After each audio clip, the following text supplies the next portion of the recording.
텍사스주에 사는 성인은 공공장소에서 총기를 공개적으로 휴대하고 다닐 수 있어요. 별도의 허가나 면허증 없이도 일반인이 서부 영화에서처럼 총을 허리춤에 차거나 어깨에 걸치고 다닐 수 있어요. 하지만 조지아에서 사는 사람이 만약 이렇게 했다면 그건 범죄가 됩니다. 마리화나 사용에 관한 법적 규제도 미국 주들마다 다 달라요. 오레곤주의 21세 이상 성인은 합법적으로 마리화나를 구매하고 소지하며 사용할 수 있어요. 또 집에서 직접 재배하는 것도 허용됩니다. 그런데 캔사스나 인디애나주 같은 곳에서는 이런 행위가 모두 법으로 금지되어 있어요. 우리나라에서 경기도에서는 범죄가 되는 행동이 강원도에서는 범죄가 안 되는 경우는 없어요. 그런데 미국에서는 이처럼 지역에 따라 법적 규제가 다르고 같은 행동이 주에 따라 범죄가 되기도 하고 안 되기도 해요. 여러분 안녕하세요. 미국은 지구상에서 가장 영향력이 큰 강대국이고 우리나라와 정치, 경제, 군사적으로 가장 가까운 나라죠. 그러다 보니 우리나라 사람들은 미국에 대해서 많이 알고 있습니다. 하지만 미국이 연방국가라는 것에 대해서는 이해가 많이 부족한 것 같습니다. 그건 어찌 보면 당연한 것이 우리나라 사람들은 연방국가에서 살아본 경험이 없기 때문이기도 합니다. 그래서 이번 영상에서는 미국이라는 나라의 가장 중요한 특징이고 미국을 우리가 제대로 이해하는데 꼭 필요한 연방제도에 대해서 얘기해 보려고 합니다.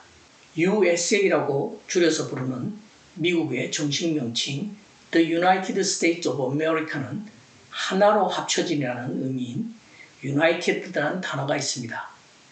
단일 국가인 대한민국의 영문 명칭에는 United라는 단어가 없이 그냥 The Republic of Korea라고 한 것과 분명 다릅니다.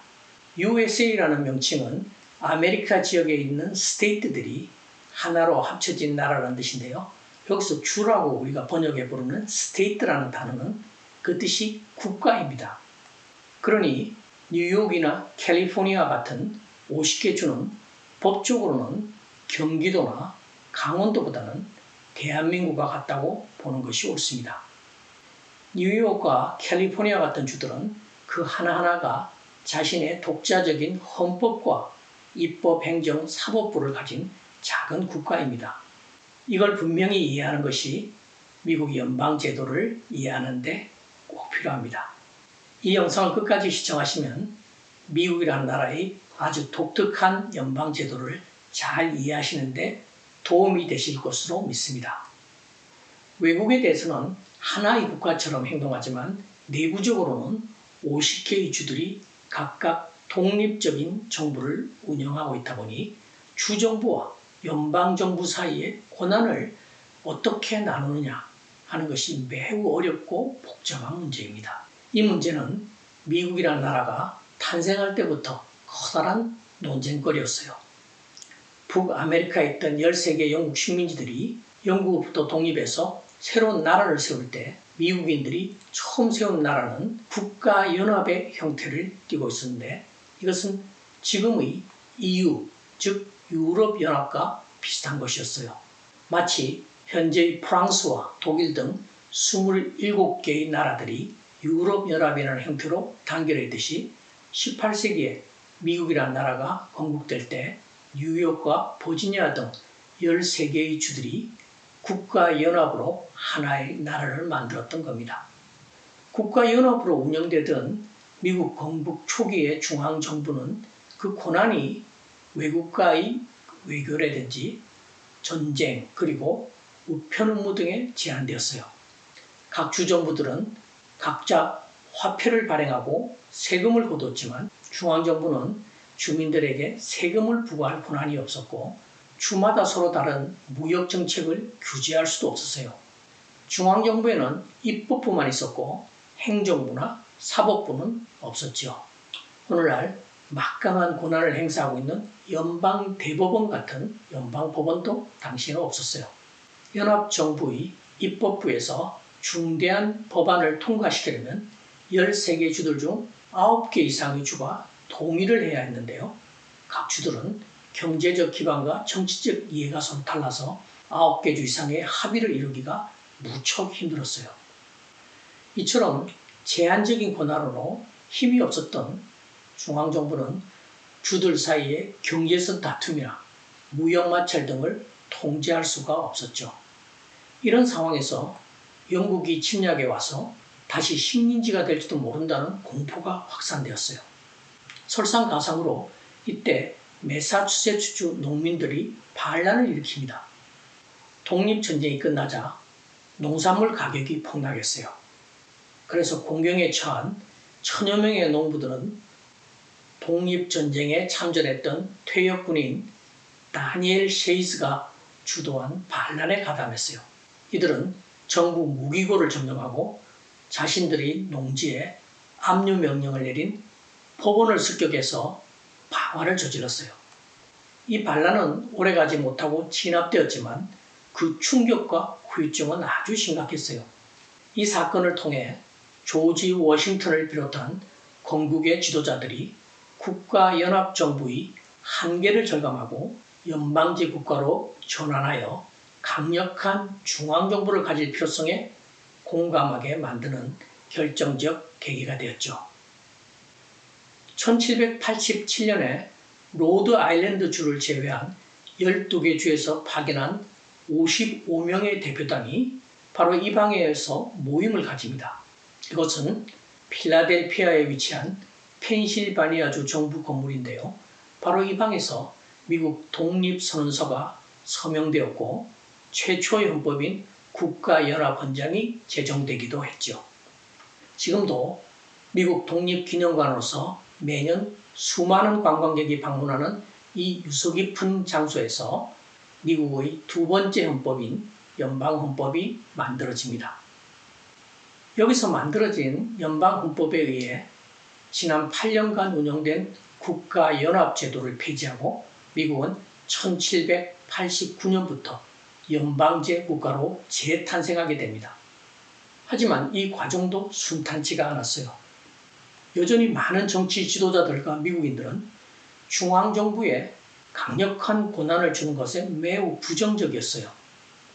풀뿌리 민주주의의 오랜 역사와 전통을 지닌 미국에서는 중앙정부보다 주정부가 더 많은 권한을 가져야 한다고 믿는 이들이 많았어요. 반연방주의자들이라고 불린 이들 정치 세력은 주정부가 지역사회의 필요와 요구를 더 잘 이해하고 작은 공화국들이 더 효과적이고 민주적일 것이라고 믿었어요.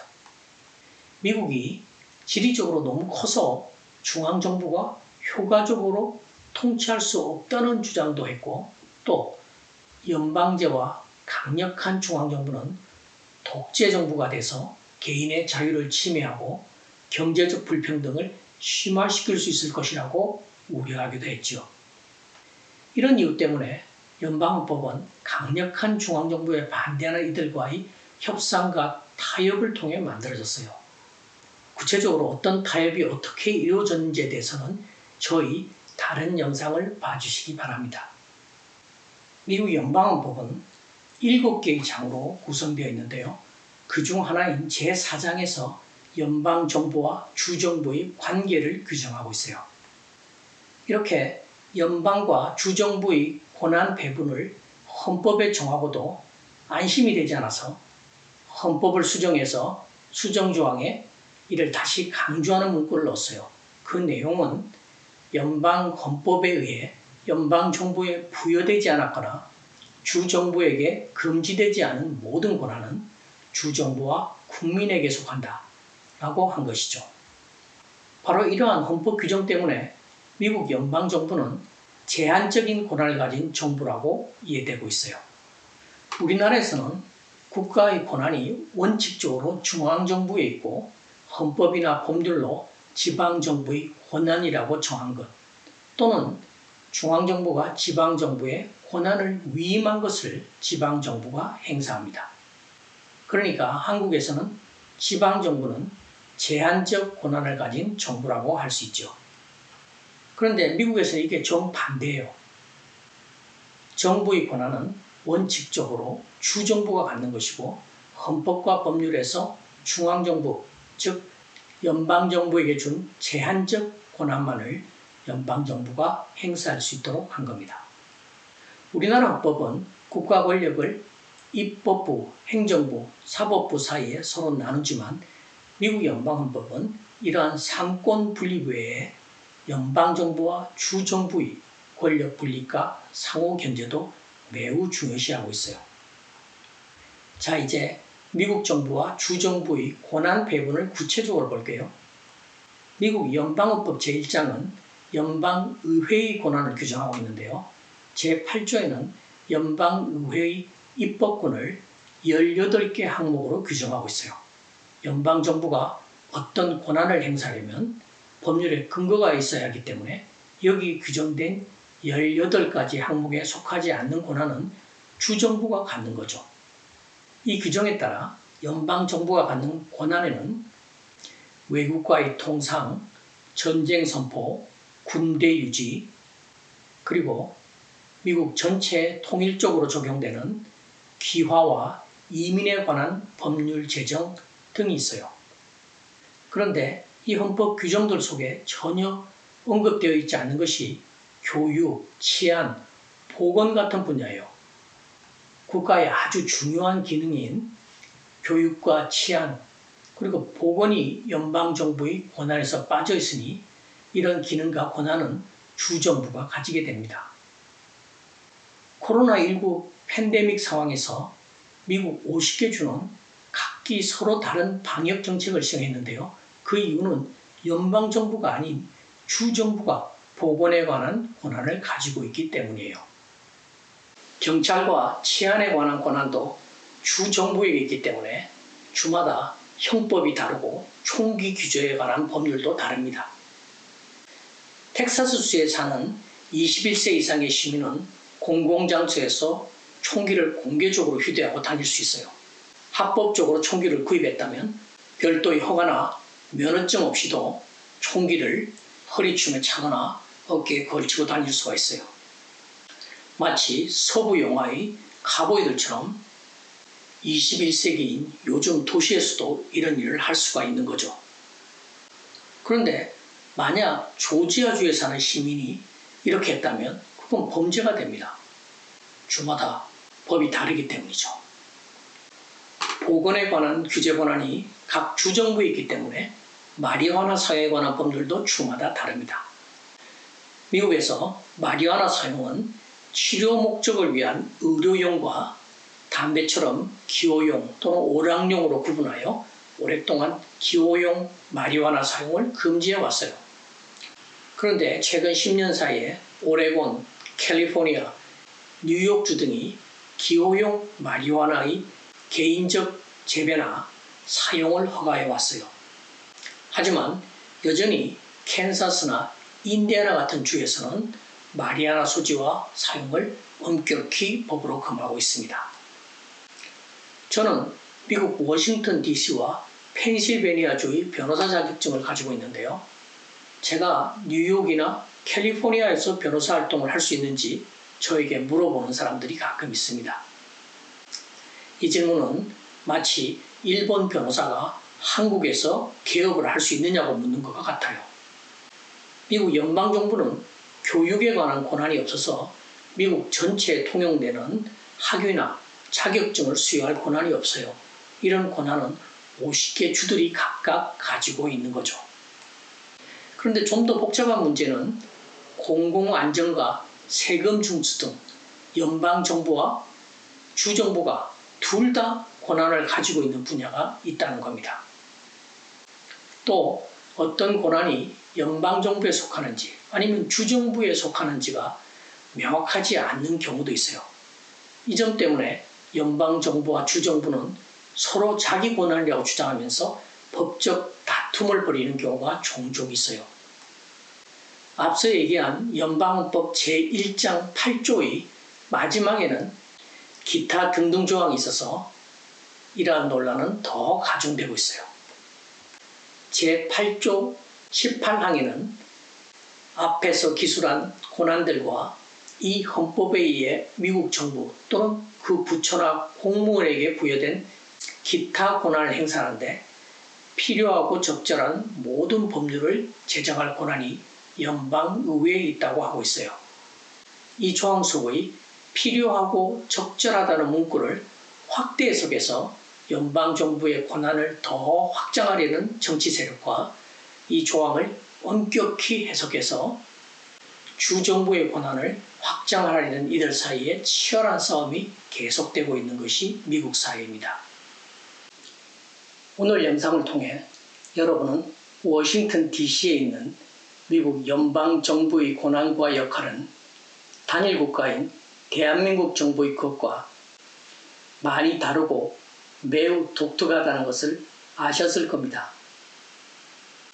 연방국가인 미국에서 캘리포니아주는 우리나라의 경기도와 같은 지방정부가 아니라 대한민국과 같은 작은 나라라고 말씀드렸습니다. 캘리포니아주의 오렌지 카운티나 뉴욕주의 리치몬드 카운티가 우리나라의 경기도나 강원도와 같은 지방정부라고 이해하는 것이 법적으로 더 정확하다고 할 수 있습니다. 2024년 미국 대통령 선거가 한 달도 채 남지 않았는데요.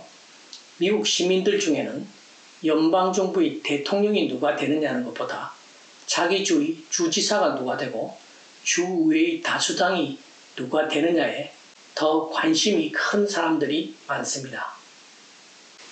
자연환경과 산업구조가 전혀 다른 몬태나주와 뉴욕주에 사는 주민들 중에는 각자 자신들의 주에 더 적합하고 자신들의 삶에 더 영향을 미치는 것은 연방정부의 정책이나 법률보다 자기주의 법률과 정책이라고 생각하는 이들이 많기 때문입니다. 이번 미국 대선에서 트럼프 후보를 지지하는 이들 중에는 퇴락한 공업지구의 백인 중산층이나 정치적으로 보수적인 사람들 말고도 연방정부의 권한을 축소하고 주정부의 독자적 권한 강화를 희망하는 이들도 상당수 있음을 유의해 볼 필요가 있어요. 자, 오늘 영상은 여기까지입니다. 제 영상이 여러분들이 미국을 좀 더 잘 이해하는 데 도움이 되었다면 좋아요와 구독을 눌러주시고요. 여러분의 의견과 궁금한 점은 댓글로 남겨주세요. 여러분의 관심과 격려는 제가 이 영상을 계속 만드는데 아주 큰 힘이 됩니다. 자, 그럼 다음 영상에서 또 뵙겠습니다. 감사합니다.